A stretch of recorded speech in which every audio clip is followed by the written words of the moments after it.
उपस्थित हैं। कर्मयोग तीन योगों में से एक है। तीन योग है, भक्ति योग, ज्ञान योग, कर्म योग। लेकिन आज हम कर्म योग के ऊपर चर्चा करेंगे।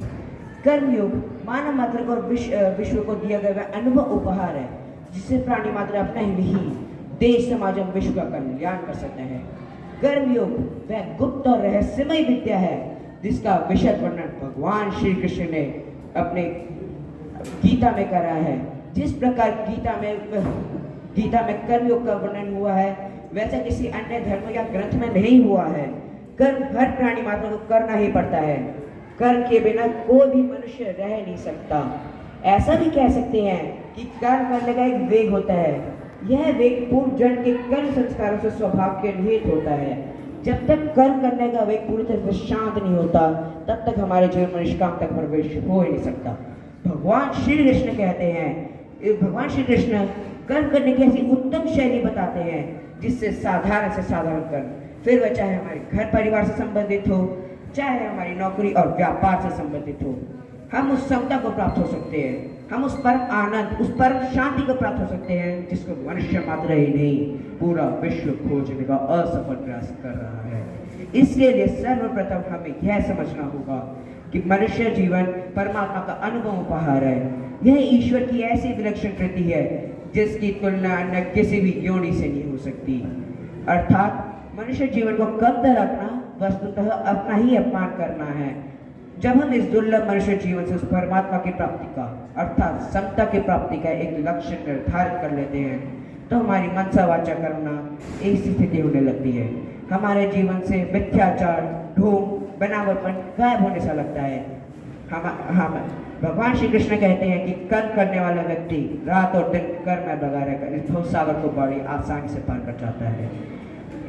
कर्म में कर्म बंधन का कारण माना गया है, किंतु कर्म में कर्म के उस रूप का निरूपण किया गया है जो बंधन का कारण नहीं होते। वह योग का अर्थ है समत्व की प्राप्ति। समत्वम योग उच्यते। सिद्धि और असिद्धि, सफलता और विफलता में समभाव रखना समत्व कहलाता है। यदि आपके जीवन में बहुत ज्यादा दुख हो तो आप ज्यादा दुखी ना होए, और अगर आप सुख आ जाए तो ज्यादा खुश ना होइए। यही समभाव रखना समत्व कहलाता है। इसका एक अन्य अर्थ भी है, वह कर्मों की कुशलता से संपादन करना। योग कर्म सुकौशलम, इसका अर्थ है इस प्रकार कर्म करने के बंधन न उत्पन्न कर सके। मनुष्य भगवान श्री कृष्ण कहते हैं कर्म करने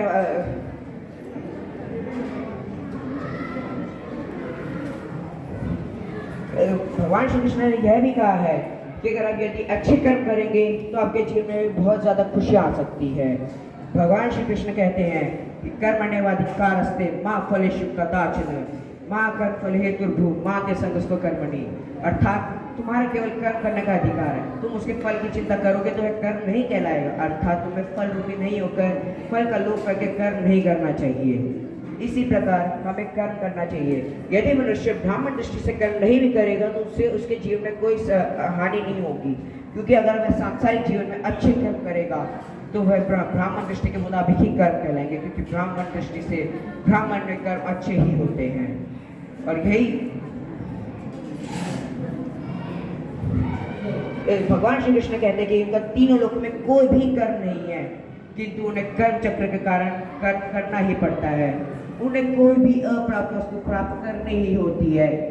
लेकिन वह यह भी कहते हैं कि अगर मनुष्य के चलाए हुए मार्ग पर नहीं चलेगा तो वह तो पूरे समाज का नष्ट हो सकता है। तो सभी अज्ञानी जीव जो प्रकृति के बंधन से मुक्त हो चुके हैं, उन सभी को कर्म करते रहना चाहिए।